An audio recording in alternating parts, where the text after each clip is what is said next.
DND number 6, The Worth of Souls in Jesus' Name, Chapter 4. Mom, Marissa said softly as she entered the den. Mary Lee looked up at her youngest daughter. She had been sitting in the designer chair Talman had presented her with on their second wedding anniversary. He'd always provided the best for them, and Marion had always believed marrying him had been the best thing for her and her little girl. Yet sitting here in the chair, her feet tucked up under her, she'd been reconsidering. One time, when Mackenzie had been 9, Marion remembered, and all curled up in this very chair, she had been working on a homework assignment, making a diagram of the human body when she'd been called in to dinner. Being obedient for once, she'd quickly stood, placed the papers and marker on the seat, and joined her mother and stepfather for the evening meal. When they'd re-entered the room after dinner, Talman found the marker Mackenzie had been using had rolled off the stack of papers. Apparently, she hadn't bothered to cap the red marker, and it had bled into the upholstery. He'd calmly called her to him, pointed to the chair. Her daughter's mouth had dropped open. Marion had watched him take her hand and lead her upstairs. Marion hadn't intervened. Mickey needed to learn responsibility. She turned and glanced at her mom as he'd taken her from the room. Marion could still see her face now, clear as day. There had been fear in her eyes, but something more, an accusation of betrayal. And now that her daughter was missing, all those little things kept surfacing, one after another, a constant montage of memories that made up her daughter's life. Sitting here, Marion realized most of them were bad memories, whenever Talman had been involved. Had she betrayed her eldest daughter? Had she traded her daughter's happiness for a comfortable life? Marion had a right to some happiness too, didn't she? She was so confused. Her husband and that FBI agent, Special Agent Dodge, who was handling the case, didn't know she'd overheard them speaking last night in his study. She wasn't allowed in the room. No one was allowed in there unless he'd invited them in, and the only one Marion had ever known him to invite was her youngest daughter, Marissa. Last night, though, Marion had just stood outside the door in the hallway. Talman had demanded to know why there hadn't been a ransom note. He'd asked the agent to explain to him what the kidnappers could be thinking, and the answer is what had sent Marion into a tailspin. Agent Dodge had said it was possible the kidnappers had no idea who they took, that it may have been a quick snatch for no other reason than to do her harm, or sex trafficking. And then her husband had asked what Mackenzie's chances are of survival. He'd asked the agent to just tell him what he thought, no padding the truth. The agent had said, realistically, it'd been over a week since the abduction, and no ransom note, no contact. More than likely, she's already dead. She had heard no response from Talbot. If he'd made one, her head was too full of sounds and images to hear it. Up until that moment, she truly believed that they would get Mackenzie back. The truth was a bitter pill. Her firstborn child was probably dead, probably raped and tortured and killed by some madman who could care less that she was smart and beautiful and loving and brilliant. Mom! Marion shook her head. Oh, I'm sorry, Marissa. Did you say something? Mom, you're scaring me. Are you okay? Marion sighed, shaking her head. I was just thinking about Mickey. Well, that's why I came in here, Mom, to ask if you've heard anything. Has there been a ransom note, a phone call, anything? Honey, don't you worry your pretty little head, Marion answered lightly. Are you kidding me? Marissa shrieked. Don't worry my pretty head. Good grief, Mom, we're talking about my sister. Do you understand what that means? Honey, I know the two of you are close, but were? You're talking about her as if she's not coming back. Marion stared off toward the window. Well, there's a possibility that, oh dear, how do I say this? There's a chance that she could be... Don't say it. Don't you dare say it. Mickey is not dead. She's not. She's coming home. I can't lose her, Mom. I can't lose her. I just... She stopped abruptly, holding her hand against her mouth as tears welled up and spilled over. Marion rose and went to her and hugged her close. Oh, my dear little baby girl, I understand. I miss her too. Marissa pulled away. I'm not a baby. I'm 15, and I very much doubt that you understand. Sweetheart, how can you say that? Marissa took in her mother's pale face, thinner now than just a week ago, and felt ashamed. I'm sorry, Mom. I'm just upset. Just please, Mom, please don't talk about Mickey as if she's not coming back. She has to. Don't you see? I love her more than anyone in the world. Turning, she fled upstairs. New scene. In the study, Talman Daly sat quietly waiting for his phone to vibrate. Any minute now he expected a call from Kurt Wells. Kurt had been Talman's man almost since the beginning and was as dependable as the sunrise. Of course, there was a reason for that. Daly had given the order to put Mackenzie down this morning. Richard was to take out Butch first thing. He would then walk Mackenzie out to the grave he dug in the woods and fill it with her dead body. Then Kurt would arrive in the van to make sure Richard would rest in peace in the second grave he had unknowingly dug for himself, thinking it was for Butch. Now it seems things were not going as they should. Richard had not checked in at the appointed time. Over an hour had passed before he'd called Kurt and sent him in. Now 2 more hours had passed as he anxiously awaited news. Honestly, he couldn't wait to be able to celebrate the death of that little brat. She'd given him trouble for over 20 years, defying him, taunting him, and when she got older, she teased him with her woman's body. His only regret was that he hadn't had the chance to take care of that little piece. When her book had been picked up by a publisher, she'd flaunted it. When it made it to the New York Times bestsellers list, she'd been downright cocky. Well, she's not cocky anymore, he thought smugly. He really should thank her for all the free publicity and the giant sympathy vote he's going to get for all this. Poor Talman Daly, his beautiful daughter, whom he loved so much, he'd adopted her, treated her like she was his own, and now she's gone. He chuckled, then snatched up his phone as it made a buzzing sound against the expensive wood of his desk. Yes, Talman said brusquely into the phone. Sir, we have a problem, Kurt answered. What kind of a problem? Butch is dead. Richard is dead. Mickey is nowhere to be found. Talman could feel the blood drain from his face. His heart began to race, his head to pound. That can't be. How did she manage to get away? How did she kill 2 grown men? He let out a string of curses. What took you so long to call back? I've been searching the woods and surrounding areas. There was blood leading off south. I figured it was her. And there's a house a few miles south. There's a bunch of lumber and other building supplies out back, along with some tools. I think whoever was there left in a hurry because the tools are scattered all over the place. No one's home, but I believe this is where she went. What makes you think that? Well, there's blood on the door jamb just outside the back sliding glass door. Have you been inside? Not yet. Well, what are you waiting for? Kurt sighed. I'm going now. Hold on. Talman waited while Kurt broke into the house. It almost looks like no one lives here. There's a bed and a dresser in one bedroom other than a table. There's no other furniture. Still, someone has been here recently. The bathroom is wet. Talman blew out a breath and closed his eyes as he thought. So you think she made it to that house? Some guy was working there. He saw who she was and took her to safety? Only we would have heard something by now. It should be all over the news that the senator's daughter has been found alive. Maybe the guy has his own plans for little Mackenzie. Or maybe she knows the truth and told him not to tell anyone, Kurt said. Maybe that's why we haven't heard anything. We'll find out who that house belongs to. Whoever was there may be the owner or maybe just a hired contractor. I want to know who was there. New scene. Mickey woke when the car slowed and pulled into a parking lot. Yawning, she turned onto her back, realizing her head rested on Jeff's thigh. Oh, gosh, I'm sorry, she mumbled as she rose to a sitting position. No problem, Jeff said softly. You feel any better? Actually, I have a headache, but I always do when I drink. Maybe I took more than a few shots. I drank straight out of the bottle. It's hard to tell how much I had. Smiling, he nodded at her. Maybe.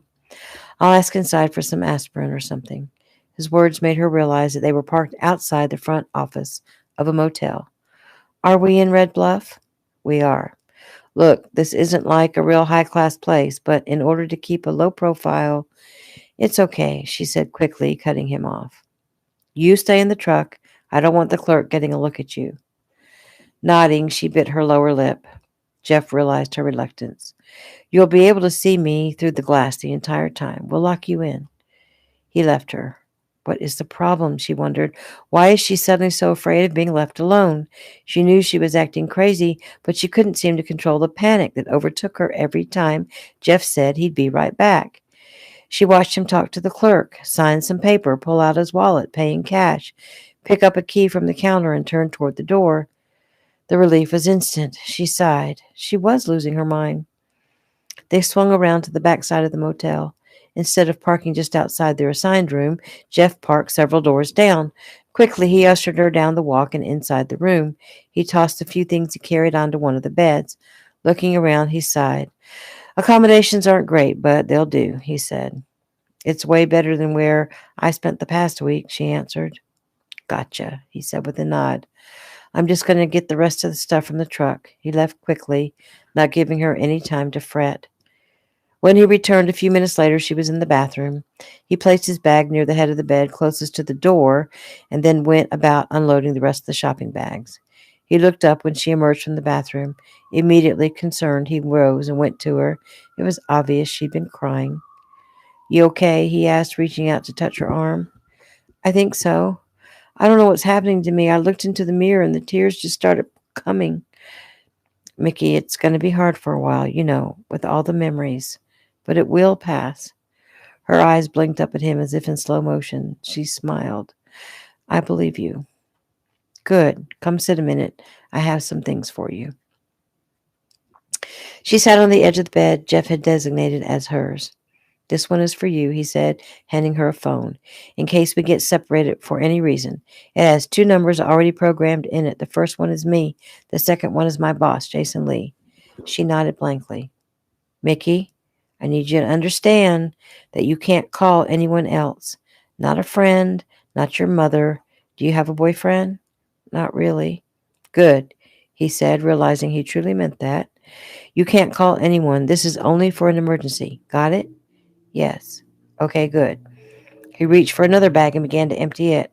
I bought some things for you for now. I was almost out of cash and in a hurry, so I was only able to get a few essentials. And once the money gets here, we'll get you some more things. For now, I grabbed a couple of shirts and shorts, a package of socks, a toothbrush, and a hairbrush. He handed her the things, and she looked down at them, then back up at him. Thank you, she said softly. I didn't know what size, so I guessed. How'd I do? As if in a daze, she examined the articles. I think these will fit, she said absently. Mickey? Her eyes met his. I know you've been through a lot today. I know you're hurting. I want you to know that you're safe now and that everything's going to work out. She nodded. I believe you. Really, I do. I'm not sure what I'm feeling. I feel weird, like everything is happening in slow motion, in a movie. Reaching out, he took her hand. I know just what you're talking about.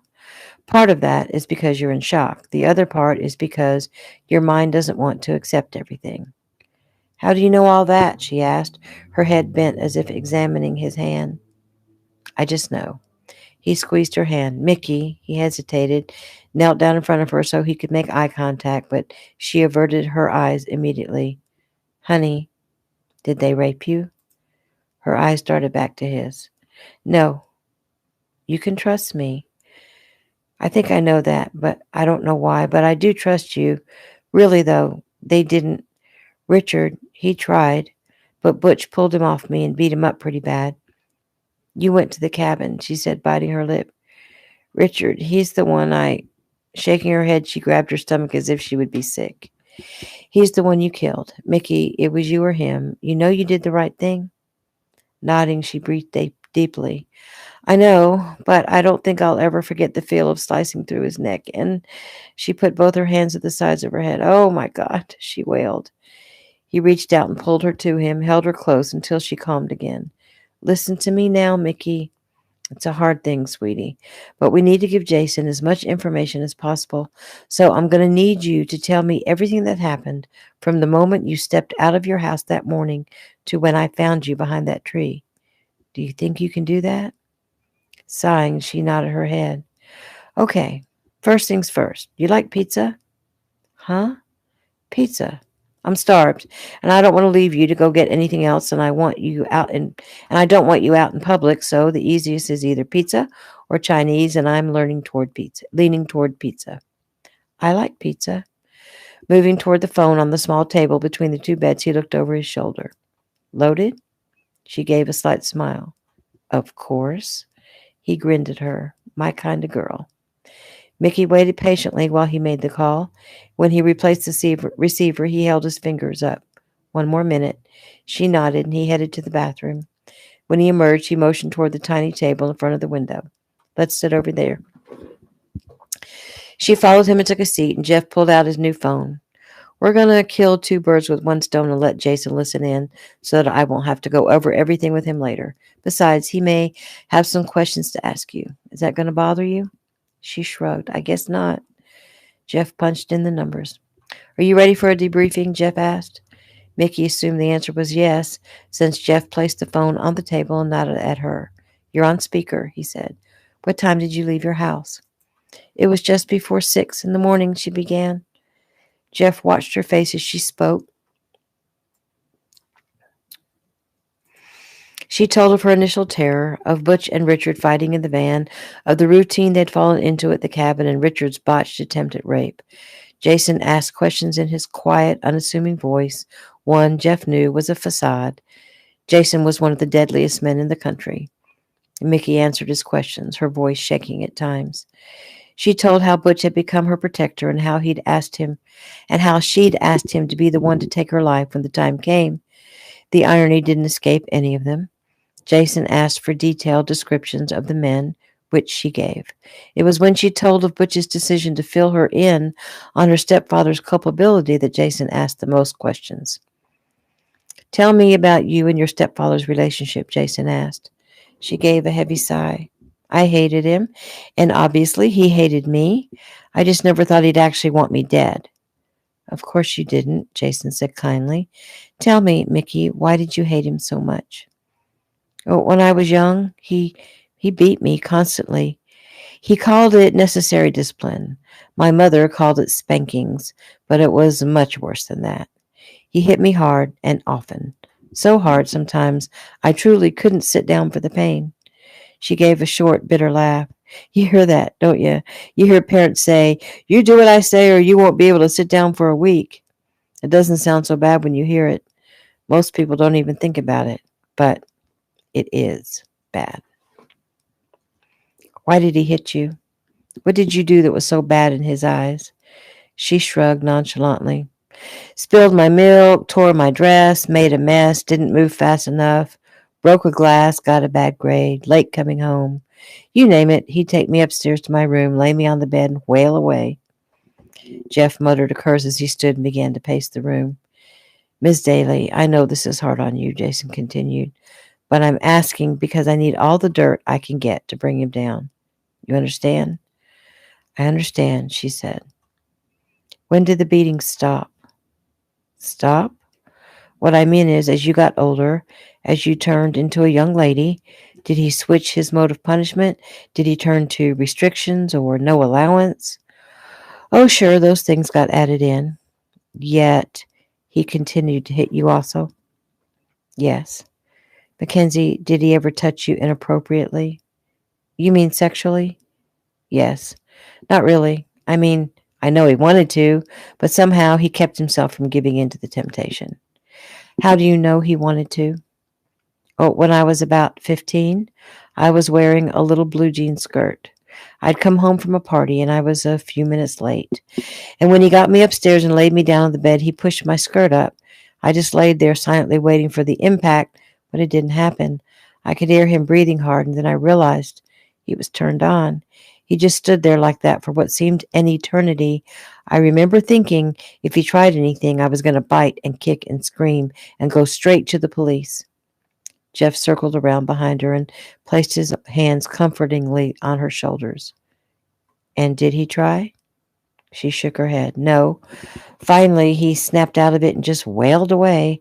I remember screaming into the pillow because it was the worst ever. I never wore anything but pants after that. But he never stopped hitting me until I finally left home. And when was that? The day I turned 18. And so there's no love lost between the two of you, Jason said. Does he think that you would go to the media and sabotage his political career? Well, I'm not sure what he thinks. It actually never occurred to me. I was busy living my own life, writing books, enjoying a life out from under his thumb. Can you think of anything else? Anything that seemed odd to you? Well, there is one more thing Butch told me that didn't make any sense. He said my stepfather was sure I knew about the arms deal. Jeff and Jason both came to attention. And do you? She shook her head. I have no idea what he's talking about, and I told Butch that. He said something about me being in his study, and my stepfather knows I know. She shook her head. It doesn't make any sense. I think he's paranoid. I've only been in his study once or twice in my entire life. No one is allowed in there. Then how were you in there? I went in one day a few months ago. He wasn't home, and I was in a hurry. I needed an extra copy of my birth certificate, and I didn't want to go wait in line at the Vital Statistics building, and I didn't want to wait 2 weeks to send away for it, so I went through the file cabinet looking for our family documents. And you didn't see anything suspicious? No, but really, I wasn't being very observant. I only had eyes for what I was looking for, and I didn't even find that. I need to get into that study, Jeff said. No, I want you to stay with Miss Daly until I get her to a safe house, Jeff stated firmly. Jeff nodded. Of course. Mackenzie, you did a good job, Jason said once they'd sewn up all the loose ends. You're a trooper. Now the question is, do you want to go all the way with this, or do you just want it to all be over? Well, I'm not sure what you mean. Well, we can go straight to the press right now. You can tell your story. It'll ruin him politically, but there's no guarantee he'll do any jail time with no witnesses to corroborate your story. He'll claim it was a vindictive act on your part, revenge for a strict upbringing or something to that end. The upside of going that direction is once you're in the public eye, you're safe. They wouldn't try to touch you after that. The alternative is you stay hidden while we try to build a case against him for both the kidnapping charges and the arms deal. The downside is they're going to hunt for you to try and finish the job they started. Well, just from the fact you haven't already gone to the media, they should be able to deduce that you know your stepfather was behind the whole thing. They're going to want to silence you. Mickey leaned forward, rubbing her thighs with her hands as she thought over her options. I think you're wrong about something, she finally said. Jeff came around and sat in front of her. Go on. If I go public now, I still won't be safe. He'll be furious that I finally won. He'll be in ruins. I wouldn't put it past him to try to off me anyway, make it look like an accident. I still won't be safe. Well, you know him better than us, Jason agreed. Are you saying you want us to take this all the way? Yes, I do. Have you thought about your mother and sister? My sister will be better off without him in her life, even though he dotes on her. My mother will have to learn to get along.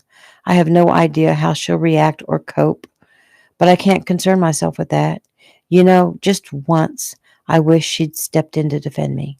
Just once. Okay, that's it, Jason said. Jeff picked up the phone, took it off speaker, and finished up the conversation. And just as he hung up, someone knocked at the door. Mickey jerked upright, gasping in fear. Standing, she stumbled back away from the door. Probably just the pizza, Jeff said quickly. Drawing his gun from his holster, he moved toward the door, peered out. Quickly replacing his gun, he opened the door. Ah, just the man I wanted to see. He pulled a couple of bills from his wallet, shoved them in the waiting hand, took the box and the 2-liter Coke, and closed the door. Mickey retrieved 2 plastic cups from the dressing area. They sat down and dug in. I didn't think I'd be this hungry, but man, it smells so good, Mickey said, lifting a slice from the box and sinking her teeth into it. Jeff watched, fascinated. Her lips were shiny from the greasy toppings, and a tiny dot of sauce stayed just above her upper lip. Then her tongue darted out to lick it away. Heavenly, she moaned. Jeff filled both cups with Coke and drank his down immediately. He too was starved, and yet suddenly he'd much rather be doing other things. Forcing himself away from his thoughts, he grabbed the biggest slice and stuffed 2/3 of it in his mouth. Finishing off his first slice quickly, he grabbed another piece. So, he said, his mouth full, tell me about your sister. Mickey took a swallow of her soda, licked her fingers, and nodded. Her name's Marissa. She's 15. She's beautiful and smart, and the only good thing that came from that marriage. Jeff had to shake his head to snap himself out of the trance her sucking on her fingers had put him into. He commanded himself to focus. And Daly, he didn't abuse her too? She shook her head. If he had, I would have intervened, but he totally seemed to love Marissa. Everyone does. She's a great kid. Sharp, funny, gentle, like the personification of Snow White or something. So, if you would have intervened for her, why didn't you intervene for yourself?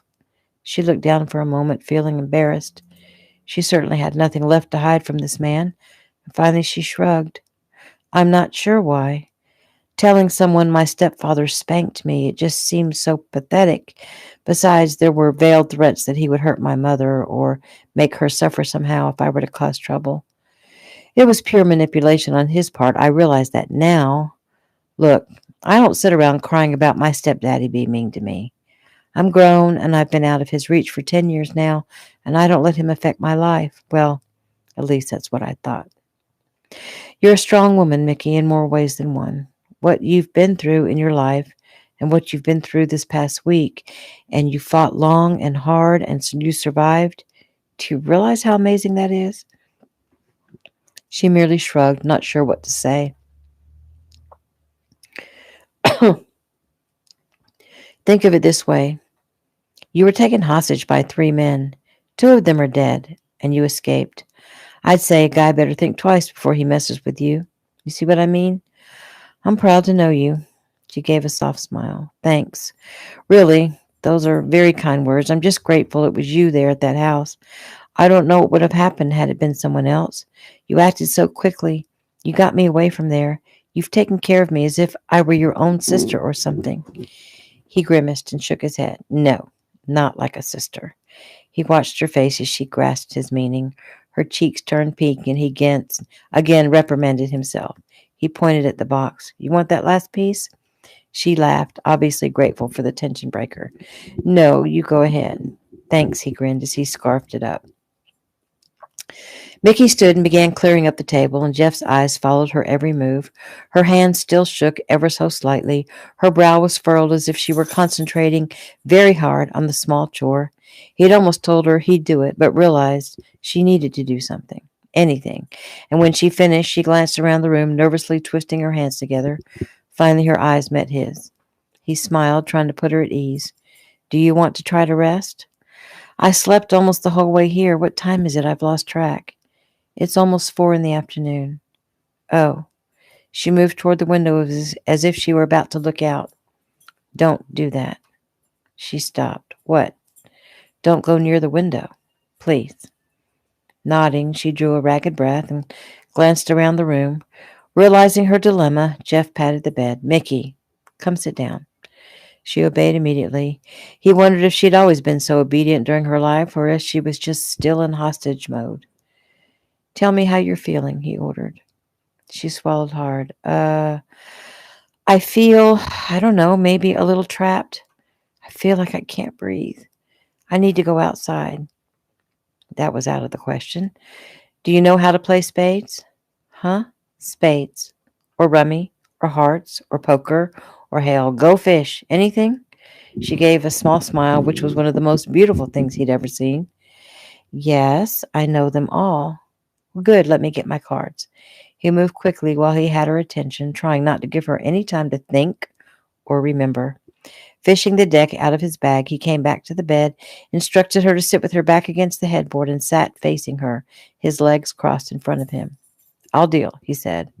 What are we playing? Spades. Okay, don't you want to take off your shoes? Not now. He didn't tell her it was because he liked to be ready at all times to move fast. They played several games of spade until he could tell her attention was waning. He changed it to rummy and then to war and finally to a game called Spit, which was a game of speed. And when she lost several times in a row, he coached her a bit. Focus, concentrate. I want you to beat me. Why? Just trust me. Now try, Mickey. Show me how smart you are. I'm told you're a brilliant writer. I don't believe it. How could you be with a mind that moves so slow? Show me. Her eyes narrowed. Fine. They played again. She did better, but still lost to him. The next time it was close. The third time she won. She threw her arms up in victory and yelled, "Woohoo!" and nodded her thanks to the invisible crowd. Jeff grinned. Good job. She laughed and then frowned. Did you let me win? Jeff blinked. No, of course not. You did. You let me win, she said indignantly. How could you? I swear I didn't. You beat me fair and square. She rose up on her knees. Liar. You are lying to me. He chuckled and shook his head in denial. She raised her fist, first to punch him in the shoulder. She raised her left fist to punch him in the shoulder. He raised his brow and pointed at her. I wouldn't do that if I were you. Or what? She questioned. I doubt there's anything you could do to me that hasn't already been done. Jeff seriously doubted that. She swung. His hand snapped out and caught her wrist. She tried to pull free, but he held it firmly. She swung her injured hand at him, and he caught her easily. She pulled and then pushed, trying to free herself. Jeff fell over backwards, still holding onto her wrist. He grinned up at her as she knelt over him. Let me go, she commanded, her brow raised in mock threat, her eyes twinkling. Jeff nodded and chuckled. If you promise not to hit me. She tried briefly to free her hands again, tugged hard, but his grip was like steel. Let me go, she said again, this time her eyes fierce with anger. Jeff watched her face as he realized what was happening.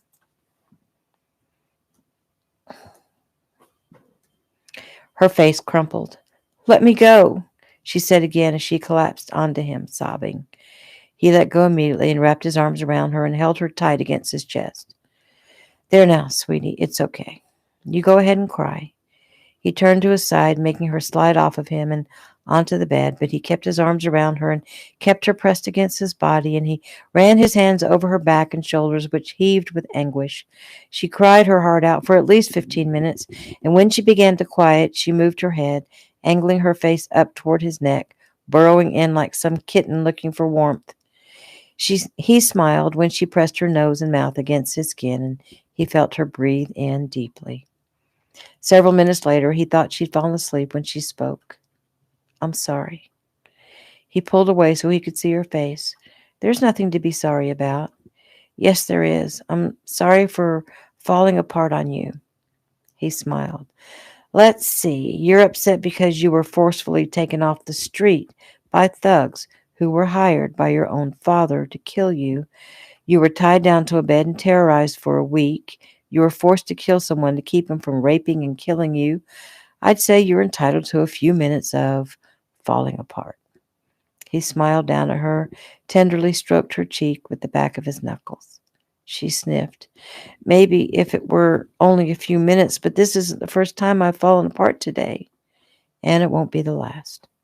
He cupped her face, his eyes searching hers. She blinked up at him in complete trust, and it moved him. She licked her lips, and his eyes traveled there, lingering. He was so close to her, he could feel her moving softly against his chest as she breathed. He wanted her. He admitted it. God forgive him, but he wanted this woman. He leaned forward, his lips hovering over hers. She looked into his eyes, and he knew she was as caught up in the need as him. She would allow a kiss. She was practically offering herself. She was so trusting, so vulnerable. Vulnerable. Darn it. Swallowing hard, he leaned even closer, tilted her face down, and kissed her forehead gently before he moved away. She watched him as he stood and went to the window and used a finger to make a tiny opening in the curtains and peer out. Her eyes couldn't help but follow the line of his broad shoulders to his slim waist, to his muscular backside and thighs, to the way his feet were placed shoulder-width apart, as if he were always in the ready. His thick, dark blonde hair glinted in the little bit of sunlight that flickered across his face as he stood at the window. He wouldn't let her by the window, but he stood there bravely, her shield. How lucky was she that she'd come across him, that he'd been on vacation, that he'd been at his house, even that he'd been alone. Lucky, right? Yet she was, wasn't she? Because somehow she'd survived against great odds, and she was alive, eating pizza and playing cards. Would her luck hold? She still wasn't out of the woods, but with Agent Jeff Davis on her side, she somehow felt everything really is going to be okay, just like he keeps saying. Jeff turned away from the window and glanced at her and ran a hand through his hair, looked toward the door. They'd spent a couple of hours playing cards. They had the rest of the night to go before they would be on the move. Nothing to do but keep her talking, which at least was something he seemed to enjoy doing. He sat in a chair by the small table near the window. So, tell me about your books. New scene.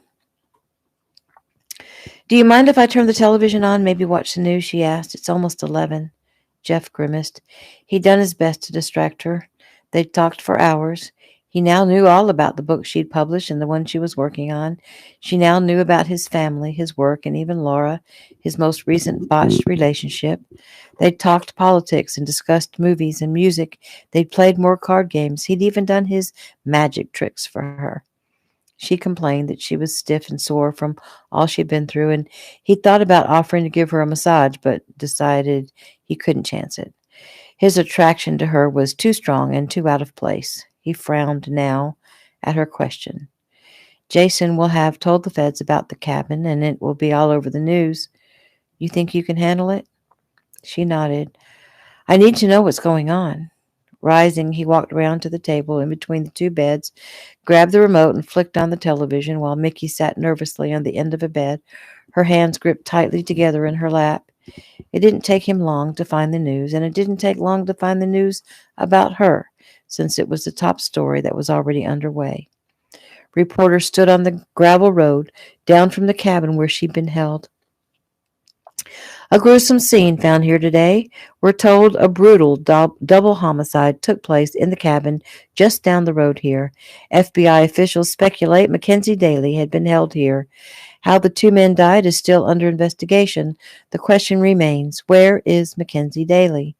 Talman Daly states that he and his family still hold out hope that she is alive. Back to you, Helen. Yeah, right, Mickey murmured. She stood and walked toward the dressing area on the far wall, then turned abruptly and walked toward the door, coming to a stop just in front of it. Leaning her forehead against the surface, she banged it softly. When she turned, Jeff was there. The look on her face when she peered up at him tore him apart. Okay, hon, he said softly. This time she leaned her head against his chest. His arms came around her, squeezing her tight against him. It hurts so bad, Jeff, she said, her mouth moving against his sternum. But I don't know why I hurt or even what hurts. I just feel so bad. I mean, I know it's over. I know I'm safe now. I'm dealing with the fact that it was my stepfather who tried to have me killed. That part doesn't even really surprise me. So why do I feel so much pain in my heart? I should be happy. I'm safe here with you, yet instead it feels as if the world has come to an end. Her arms crept slowly around his waist and pulled him harder against her. Jeff stroked her back, then moved his hands up to her shoulders to massage the tension away. When she gripped him suddenly and desperately and pushed her face up toward his neck, he cupped the back of her head, murmuring soft words of comfort against her ear. Oh, sweetie, it's going to fade, I promise. This pain won't last forever. Your body is reacting to a severe physical and emotional trauma. It's going to hurt. But, Mickey, I'm here, and I won't let anything else happen to you. She drew a deep breath and gazed up at him. He moved away slightly so he could look into her eyes. She glanced at his mouth and licked her lips, and he wanted to taste her more than anything he'd ever wanted, but he knew he couldn't do it. Wrong time. Absolutely wrong time. Notwithstanding, there would be another time. He would make sure of it. Touching her cheek, he smiled. You're tired. You need to rest. In the morning, things will seem better. They both jumped when someone knocked on the door. And that is the end of chapter 4.